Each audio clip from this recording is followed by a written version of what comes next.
Welcome back to Couch Talk, everybody. I'm Joe, and I'm here to talk about the movie The Hunt. Now, the thing about this movie is, when it was first announced and I saw the trailer, I thought it looked really good. I wasn't, super excited about it the way I am about, Avengers Endgame, or Onward, or The Way Back, or Tenet, or I can go on and on and on. I was excited to see it, but not super excited. It wasn't in, my top 10. But something happened with this movie that also happened with a movie called The Interview with Seth Rogen and James Franco, where that movie was going to come out and they were depicting Kim Jong-un of Korea of being an idiot. And he got very upset over it and pretty much threatened the United States, saying that he was going to blow up theaters that were playing this movie and that it was super disrespectful and yada, yada, yada. And the movie got canceled indefinitely. No one knew what was going to happen to it. And rightfully so, for the safety of people. I get it. But as a movie fan and a lover of freedom of speech, I was very upset because another country cannot dictate the art and the cinema that we watch. We are allowed to make fun of people if we want. That's our God-given right. We're not actually threatening them or doing anything to them in a wrongful way. It's all just fun. Sometimes you got to take a joke. And like every kid or every adult, I'll admit it, I do this too. When we're told we can't do something, we want to do it. We're told don't look beyond that door. We want to see what's beyond that door. We're told not to push that button, so we push that button. We're told we can't watch this movie. Now we want to watch this movie even more. And that's what happened.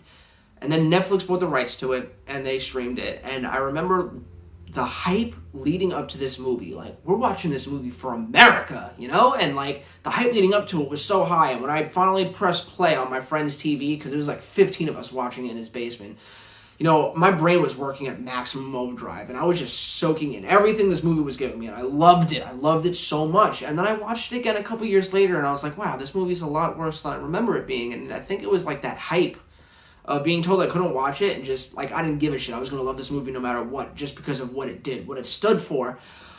And that's kind of what happened with The Hunt.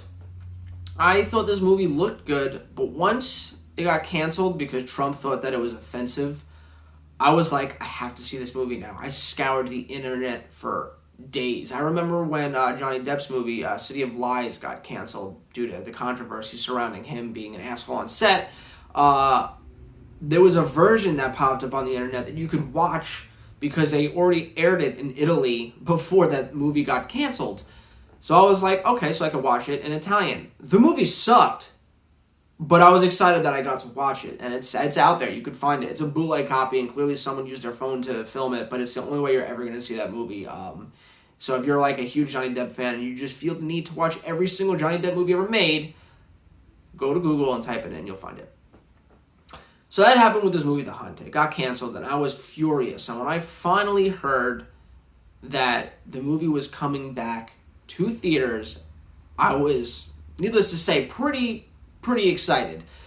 Trump thought this movie was a movie about liberals attacking Republicans, and he thought it was super political and really offensive, and I just think that he should have given the movie a chance, because if he saw it, he would have known that this movie pokes fun at both sides. It's a satire film. It's about a bunch of liberals, yes, that capture a bunch of people that talk shit about liberals, just everyday people, but go on Facebook and just talk smack about liberals, bring them somewhere. I don't want to give too much away, but they bring them somewhere, and then they're hunted by a bunch of liberals.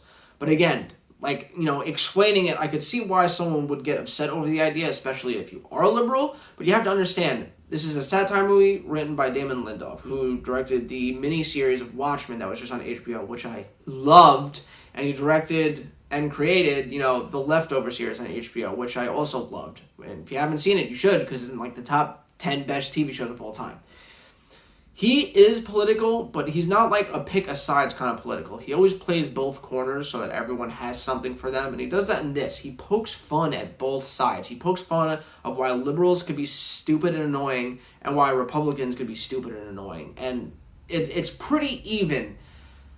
And I think that one of the biggest problems with what Trump did is you're judging something before you even see it, and that's what a lot of people do, and they didn't give this movie a chance.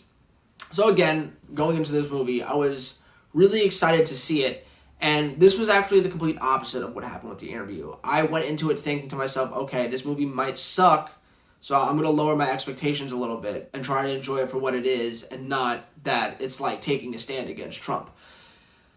And I actually really enjoyed this movie. It was really good. It's not too long. It's only like an hour and a half. It doesn't overstay its welcome. The comedy is phenomenal. The lead actress, I don't know her name, but this is like a star-making performance by her. She is phenomenal. And this movie does a great thing with misdirection where you don't know who the main character is because, like, holy shit, they introduce, like, 4 of them in the beginning, and they just start killing people off, like, left and right. Like, you're like, oh, here's this famous person. All right, they must be the lead. Oh, they're dead. Okay. Oh, okay, this guy's coming in now. He must be the... Oh, okay, he's dead. Okay. And it plays with your expectations, so you never really know what's going to happen. And on top of that, the political making fun of this is super funny because, on one hand, you know...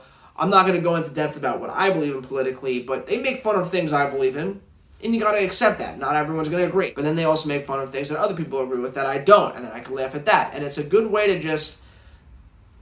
You got to be a human being. You got to find, like, the funny side of this shit. That's the point of, like, art. Like, no one's ever going to 100% agree with you. And I thought the way that they worked this comedy in was brilliant. And on top of that, the action. The action was so good. This is a modern-day Battle Royale. So for anyone that likes Battle Royale games, or the Battle Royale old Chinese movie, or the Hunger Games series, why are you not watching this? It's so well made, so well written. The action is great. The comedy is great. The music's great. The acting is great. Everything about it is great. And it's only an hour and a half. It's like nothing. Some TV shows, like an episode of The Witcher, is like an hour and 10 minutes. It's like the same, you get an extra 20 minutes. So the fact that this movie isn't being viewed by a lot of people, I'm curious as to why. If it's people that are just like, oh, screw this political movie, or like you just don't know about it, it wasn't advertised enough. If you do see this review, trust me when I say it, this movie is phenomenal. From start to finish, it is a joyride. It's hard to predict what's happening. They subvert all of your expectations. It's well written, well worth your time, well worth the $20. And if nothing else, wait for it to drop down to $4.99 and then rent it. But whatever you do, just make sure you watch this movie. I give this movie a 10 out of 10. Now, don't get me wrong, it's not an Oscar-worthy movie, but it knows what it is. It's a political satire action thriller.